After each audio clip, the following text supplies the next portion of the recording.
இதான் கடைசி செலக்ஷன். எப்படியாச்சும் ஜெயிச்சு அவனா நிக்கணும்டா. ஓய்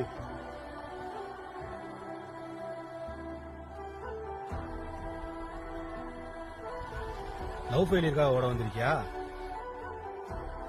அப்பா அம்மா என்ன பண்றாங்க? ஆயிரம் நீ முகிலும் நீ சிகரம் நீ